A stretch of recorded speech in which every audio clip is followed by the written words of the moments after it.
नमस्कार दोस्तों, मैं प्रभात तिवारी और सार्थक क्लासेस के यूट्यूब चैनल पर आप सभी लोगों का एक बार फिर से बहुत बहुत स्वागत करता हूं। वैसे तो आज की वीडियो में हम बात करेंगे एडवर्टीजमेंट नंबर 49 से संबंधित एक इम्पॉर्टेंट इन्फॉर्मेशन है उसमें, लेकिन इस इन्फॉर्मेशन से बहुत कुछ सीखने को मिल सकता है। जो हमारे एस्पिरेंट है असिस्टेंट प्रोफेसर के लिए, एडवर्टीजमेंट नंबर 50 के लिए जिन लोगों ने आवेदन किया है, साथ ही साथ ऐसे अभ्यर्थी जो तैयारी कर रहे हैं असिस्टेंट प्रोफेसर के लिए, तो उनके लिए भी कुछ मैसेज छिपा हुआ है आज के वीडियो में, तो उसको पर भी हम चर्चा करेंगे। साथ ही साथ देखिए इसमें थंबनेल में भी कि attention for assistant professor aspirant, क्या आपने भी अपना आवेदन पत्र का प्रिंट नहीं लिया है या औपबंधिक रूप से चयन जिन अभ्यर्थियों का होता है उनकी ज्वाइनिंग की कितनी गारंटी है, इन सभी पॉइंट्स पर हम बात करेंगे। तो चलिए स्टार्ट करते हैं आज का वीडियो। और सबसे पहले हम जो इम्पोर्टेंट अपडेट है 49 का उसको देख लेते हैं। वैसे तो अभी जो आप पीडीएफ देख पा रहे हैं स्क्रीन पर, इसका वीडियो मैं ऑलरेडी अपलोड कर चुका हूं, लेकिन उस समय इससे संबंधित लिस्ट नहीं आई थी।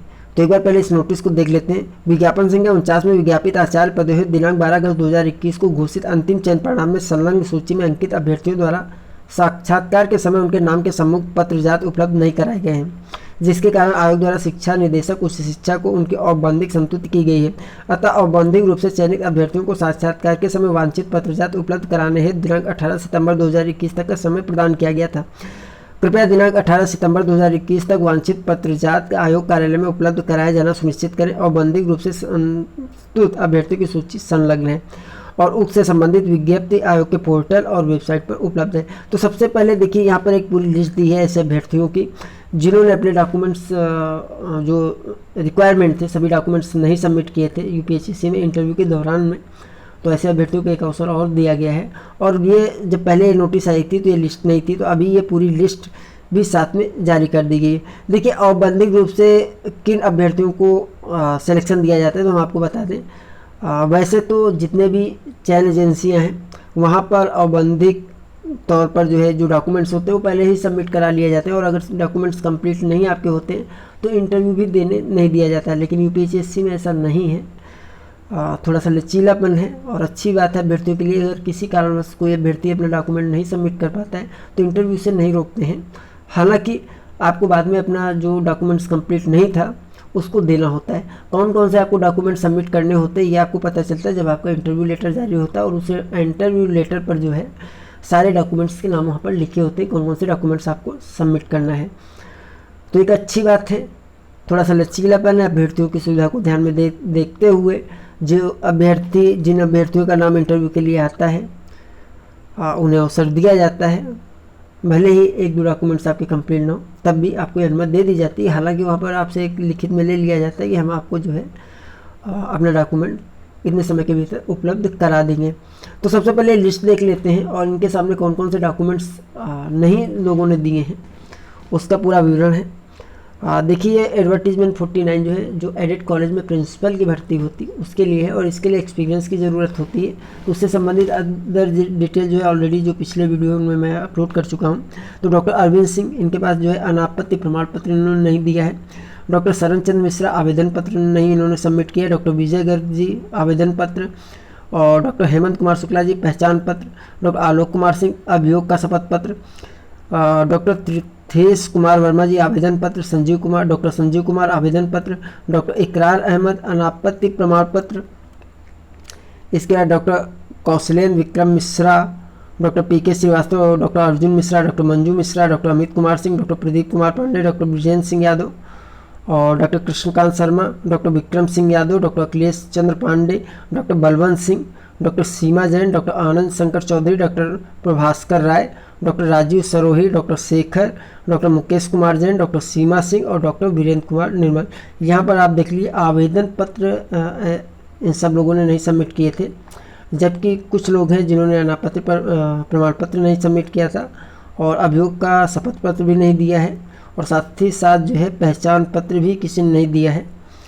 यहाँ पर देखिए जो वेटिंग लिस्ट में डॉक्टर जूही शुक्ला अनापत्ति प्रमाण पत्र, डॉक्टर राम प्रकाश पहचान पत्र, डॉक्टर मुन्ना तिवारी अनापत्ति प्रमाण पत्र, डॉक्टर प्रवीण कुमार अधिमानता सूची, डॉक्टर दिव्य दर्शन तिवारी आवेदन पत्र, डॉक्टर सुधीर कुमार गुप्ता आवेदन पत्र। कुछ लोग कमेंट करके पूछ रहे थे जो 49 का इससे पहले हमने वीडियो अपलोड किया था, क्या सर इसमें सभी लोग जो पीएचडी होल्डर हैं उन्हीं का सिलेक्शन होता है? तो देख लीजिए, अगर आप असिस्टेंट प्रोफेसर हैं और आपके पास पीएचडी की डिग्री नहीं, तो आपके पास प्रमोशन आपका नहीं होगा, ना ही तो आप प्रिंसिपल के लिए अप्लाई कर सकते हैं। तो प्रिंसिपल पद के लिए अगर आप आवेदन करेंगे, हालांकि इसके लिए एक्सपीरियंस चाहिए 10 से 15 साल, जो भी है वो एडवर्टीजमेंट में मेंशन होता है, और साथ में पीएचडी भी मैंडेटरी है। हालांकि अगर आप पीएचडी नहीं होगी तो वैसे तो यूनिवर्सिटी में आप जो है असिस्टेंट प्रोफेसर नहीं बन पाएंगे, और आयोग के द्वारा अगर आप असिस्टेंट प्रोफेसर बन भी जाते हैं तो कभी भी आप प्रमोशन नहीं पा पाएंगे, यानी आप एसोसिएट प्रोफेसर या प्रोफेसर नहीं हो पाएंगे। तो इसीलिए अगर अभी तक आपने पीएचडी के लिए आवेदन नहीं किया तो आवेदन कर लीजिए, ज़रूर कीजिए, जैसे आपको अवसर मिलता है। अगर आप प्रयास करेंगे तो निश्चित तौर पर आपको अवसर मिल ही जाएगा पीएचडी करने के लिए। इस पूरी लिस्ट को देखने के बाद अगर आप ध्यान से देखें तो देख लीजिए, आवेदन पत्र बहुत सारे अभ्यर्थियों ने सबमिट नहीं किया था। तो इसीलिए जो हमने थंबनेल बनाया उसमें हमने आपसे पूछा है, वहाँ पे हमने क्वेश्चन मार्क भी किया है कि क्या आपने अपना आवेदन पत्र प्रिंट ले लिया है। मैं विश्वास के साथ कह सकता हूँ कि आप में से अधिकांश अभ्यर्थी ऐसे होंगे जिन्होंने प्रिंट के समय, जब आप आवेदन करते हैं उसके बाद आवेदन पत्र डाउनलोड करते हैं तो वहाँ पर प्रिंट का ऑप्शन आता है, तो प्रिंट जाते हैं, और चूँकि प्रिंटर नहीं कनेक्ट होता है किसी कारणवश से, आपके पास हो सकता है प्रिंट की व्यवस्था ना हो, तो आप लोग उसको सेव एज करके पीडीएफ फॉर्म में ले लेते हैं और उसको आप सेव कर लेते हैं, और ये सोचते हैं कि चलिए इसका हम प्रिंट आउट ले लेंगे, और फिर वो फाइल, अधिकांश लोगों की फाइल जो है पीडीएफ फॉर्म में उनके सिस्टम में सेव रहती है। सपोज दैट आपका सिस्टम डैमेज हो जाए या कोई अन्य तकनीकी दिक्कत आ जाए, तो इस कंडीशन में जो आपकी पीडीएफ होगी वो हट सकती है, गायब हो सकती है। उस कंडीशन में आपको बहुत ज़्यादा दिक्कतों का सामना करना पड़ सकता है। 47 से संबंधित जो बहुत सारे अभ्यर्थियों, कुछ अभ्यर्थियों से मेरी बात हुई है, ऐसे कुछ अभ्यर्थियों से बात हुई जिनका चयन जो है अनुबंधित तौर पर हुआ था, यानी कोई ना कोई डॉक्यूमेंट्स उनका कंप्लीट नहीं था, और उनमें से कुछ अभ्यर्थी जो है लास्ट टाइम तक भी अपना जो है जो रिक्वायर्ड डॉक्यूमेंट था नहीं सबमिट कर पाए, और अंततः उनको ज्वाइनिंग नहीं मिल पाई है। ज्वाइनिंग ही नहीं मिल पाई है, उनकी सीट को जो है जो वेटिंग लिस्ट कैंडिडेट है उनको अग्रेसित कर दिया गया है। तो सपोज दैट आप तैयारी करते हैं और फाइनल मोमेंट में आपको पता चलता है कि आपका सिलेक्शन भी हो गया और ज्वाइनिंग आपकी इसलिए रुकी है कि जो डॉक्यूमेंट्स आपको सबमिट करना है वो आप नहीं सबमिट कर पाए हैं किसी कारणों से, तो आपकी सारी मेहनत बेकार हो जाएगी। इसीलिए मैं अक्सर कहता रहता हूँ आप लोगों से, जो भी आपके डॉक्यूमेंट, जो आपकी फाइलिंग है वो बहुत स्ट्रांग होनी चाहिए। कोई भी आपका इंपॉर्टेंट डॉक्यूमेंट्स है तो अगर उसे प्रिंट आउट लेके रखना है तो उसकी हार्ड कॉपी आप ज़रूर रखिए, और अगर अभी तक आपने अपना आवेदन पत्र प्रिंट नहीं लिया तो उसे ले लीजिए। इसके अतिरिक्त किसी का जाति प्रमाण पत्र है या आय प्रमाण पत्र है, जो भी है, सॉरी आय प्रमाण पत्र नहीं, जाति प्रमाण पत्र है, निवास प्रमाण पत्र है, या ईडब्ल्यूएस सर्टिफिकेट, इस तरह का कोई सर्टिफिकेट आपको लग रहा है कि अपडेटेड नहीं है और इसकी ज़रूरत पड़ सकती है, तो आप ये सोच रहे हैं कि एग्ज़ाम हो जाएगा उसके बाद हम इसकी व्यवस्था करेंगे, तो आप ऐसा मत कीजिए। पता नहीं कब कौन सी समस्या आ जाए। हर डॉक्यूमेंट्स को तैयार करने के पीछे जो फील्ड कंडीशन होती है उस समय अलग अलग समय पर अलग अलग कंडीशन होती है, अलग अलग समस्याएं आती हैं। तो अगर आपका कोई डॉक्यूमेंट्स कंप्लीट नहीं है तो उसके लिए भी साथ में आप प्रयास करते रहिए। और इसके बाद आप ये देख लीजिए कि थंबनेल पर हमने लिखा हुआ है कि औपबंधिक रूप से चयन ज्वाइनिंग की कितनी गारंटी। तो औपबंधिक रूप से अगर आपका सिलेक्शन हो रहा है तो ये 100% श्योरिटी नहीं कि आपको ज्वाइनिंग मिल ही जाए। उसका रीज़न बस यही है कि अगर आप अपना डॉक्यूमेंट टाइम से सबमिट नहीं कर पाते, हो सकता है कि आपको जो डॉक्यूमेंट्स है वो तैयार होने में आपको समय लग रहा हो और तब तक आपके पास से जो आपको डेट अलॉट की जाती है वो निकल जाए।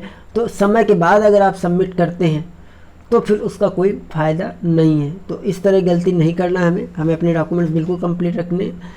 और अब इसीलिए मैंने जैसे आपको बताया भी, कल या परसों ही मेरे एक लोगों से बात हो रही थी और भली बात मैं उन्हें जानता हूँ। हालांकि ओपन प्लेटफॉर्म में मैं नाम नहीं ले सकता हूँ ना, सब्जेक्ट का भी मैं नाम आपसे नहीं लूँगा, लेकिन जो मेरी बात हुई है, हालांकि वो जो अभ्यर्थी हैं वो आज की डेट में किसी दूसरी जगह जॉब कर रहे हैं, दूसरी जगह उन्हें जॉब लग गई, लेकिन असिस्टेंट प्रोफेसर में उनको ज्वाइनिंग नहीं मिल पाई एक छोटी सी गलती के कारण। हालांकि वो सेलेक्टेड थे औपबंधिक रूप से और एडवर्टीजमेंट नंबर 50 में उन्होंने फिर से अप्लाई किया है।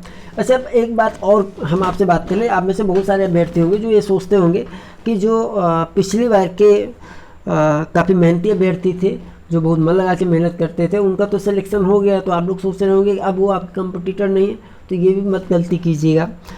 बहुत सारे अभ्यर्थी ऐसे हैं जो आज की डेट में पिछले विज्ञापन में चयनित हो चुके हैं, जॉब कर रहे हैं फिर भी ऐसे अभ्यर्थी अप्लाई करते हैं। उसका कारण ये है कि बहुत सारे अभ्यर्थी ये उनका ऐसा सोचना होता है ऐसे अभ्यर्थियों का कि हमें जो कॉलेज मिला है वो कहीं हमारे घर के पास में मिल जाए या मनपसंद का कॉलेज मिल जाए। इसके कारण चयनित अभ्यर्थी भी दोबारा आवेदन करते हैं। तो कंपटीशन तो इससे आपका बढ़ेगा ही बढ़ेगा, तो मेहनत तो आपको करनी पड़ेगी। और एक फैक्ट हम आपसे और साझा करना चाहेंगे कि कुछ लोग क्या करते हैं कि जॉब कर रहे होते हैं और उन्हें अपना अनापत्ति प्रमाण पत्र जो है देना होता है, अनापत्ति प्रमाण पत्र लेकर के। तो अभ्यर्थी लोग करते हैं कि इन्फॉर्मेशन नहीं देते हैं अपने जो आपकी संस्था है जहाँ पे वो काम कर रहे होते हैं, उन्हें इन्फॉर्मेशन नहीं देते कि हम आवेदन कर रहे हैं। और लास्ट मोमेंट में जब वो इनका एग्ज़ाम निकल जाता है ऐसे अभ्यर्थियों का, इंटरव्यू का नंबर आता है, तो अनापत्ति प्रमाण पत्र मांगने का वो प्रयास करते हैं, तो अनापत्ति प्रमाण पत्र उन्हें आसानी से मिल नहीं पाता है। फिर ऐसे अभ्यर्थी इंटरव्यू भी दे आते हैं और बाद में उन्हें अपना अनापत्ति प्रमाण पत्र प्रस्तुत करने का समय दिया जाता है। चूँकि आपने पहले से इन्फॉर्म किया नहीं, तो फिर ऐसे अभ्यर्थियों को काफ़ी दिक्कत का सामना करना पड़ता है फाइनल सिलेक्शन के लिए। तो अगर आपने भी आवेदन कर दिया है, ऑलरेडी आप कहीं जॉब कर रहे हैं और अभी तक आपने अपनी संस्था को इन्फॉर्म नहीं किया है, तो एक बार कम से कम आप इन्फॉर्म ज़रूर कर दीजिए कि हमने यहाँ पर आवेदन किया है और हमें अगर भविष्य में हमारा वहाँ पर सिलेक्शन होता है तो हमें अनापत्ति प्रमाण पत्र की ज़रूरत पड़ सकती है। अगर ये आप पहले से बता के रखेंगे तो आपको ज़्यादा दिक्कत का सामना नहीं करना पड़ेगा। अन्यथा की दृष्टि में रिजल्ट आपके सामने है। तो ये कुछ फैक्ट थे। तो आपको अपनी पढ़ाई तो करनी ही करनी, इन फैक्ट्स को भी आपको ध्यान में रखना है कि इस तरह की कोई कमी ना होने पाए। और अगर अभी तक आपने अपनी एक अलग फाइल बना के नहीं रखी डॉक्यूमेंटेशन की, या फाइलिंग आपकी अच्छी नहीं है, तो उसे भी आप ज़रूर मजबूत कीजिए, क्योंकि सारे फैक्ट्स आपको लेके साथ में चलने हैं। कंपटीशन इस बार एडवर्टीजमेंट नंबर 50 में वैसे भी अधिक है 47 की अपेक्षा, क्योंकि ऐसे सभी अभ्यर्थियों को अवसर प्रदान कर दिया गया है जिन्होंने पीएचडी की हुई है। पहले क्या था कि अगर 2009 के बाद कि आपकी पीएचडी है और आपके पास नेट सर्टिफिकेट नहीं है तो आप अप्लाई नहीं कर सकते थे, लेकिन इस बार ऐसा नहीं है। एक प्रश्न और आपको बता दें कि कुछ लोग एक दो कमेंट आ रहे थे कि सर जो जनरल की कट ऑफ है वो कम गई थी और ओबीसी की रिटर्न की ज़्यादा क्यों गई थी। तो जो पुराने अभ्यर्थी हैं वो तो इस बात से भली भांति परिचित होंगे, क्योंकि जब भी रिजल्ट आएगा तो सोशल मीडिया पे या अन्य प्लेटफॉर्म में काफ़ी हो हल्ला होता है इसको लेके कि जो जनरल कट ऑफ है वो कम है, अदर कैटेगरी की रिटर्न की कट ऑफ ज़्यादा है। तो उसका रीज़न ये होता है कि जो पहली रिटर्न की मेरिट बनती है वो कैटेगरी वाइज बनती है। कैटेगरी वाइज मीन्स है कि जनरल में पोस्ट ज़्यादा होती है तो ज़्यादा अभ्यर्थियों को इंटरव्यू के लिए पास करना होता है, तो जनरल की कट ऑफ कम चली जाती है। जबकि अन्य कैटेगरी जैसे ओबीसी है, एससी, एसटी या ईडब्ल्यूएस जो भी है, उसमें पदों की संख्या कम होती है, तो कम अभ्यर्थियों को इंटरव्यू की कॉलिंग होती है। इसके लिए जो कैटेगरी में कट ऑफ है वो ज़्यादा चली जाती है। तो इसलिए कि अगर आपने कैटेगरी में अप्लाई किया है तो आपको और अधिक मेहनत करने की ज़रूरत होगी, क्योंकि जिससे कि आपका नाम जो है इंटरव्यू के लिए आए। अगर आपका नाम ही इंटरव्यू के लिए नहीं आएगा तो फिर आपकी मेहनत का कोई बेनिफिट नहीं है। तो इसलिए अगर आपने कैटेगरी में अप्लाई किया है तो आपको और अधिक मेहनत करने की ज़रूरत है। तीसरी बात, आप में से बहुत सारे लोग हमसे पूछते हैं कि सर सब्जेक्ट के लिए कोई अच्छा प्लेटफॉर्म बता दीजिए। तो आपको बता दें कि सब्जेक्ट एक ऐसा कि जो भी व्यक्ति सब्जेक्ट की इंफॉर्मेशन दे रहा है या सब्जेक्ट पे वर्क कर रहा होगा, वो चूँकि वो भी एस्पिरेंट होंगे, तो ऐसे अभ्यर्थी क्या करते हैं एग्ज़ाम के दौरान जो है जो भी वीडियो अपलोड करना है या मटेरियल प्रोवाइड करना है उसको रोक देते हैं, क्योंकि उनको अपने ही सब्जेक्ट अगर वो मैटर, उनका ऐसा मानना होता है कि अगर हम अपने ही सब्जेक्ट का मैटर अपने प्रतिद्वंदियों को दे देंगे तो हमारे लिए कंपटीशन बढ़ेगा।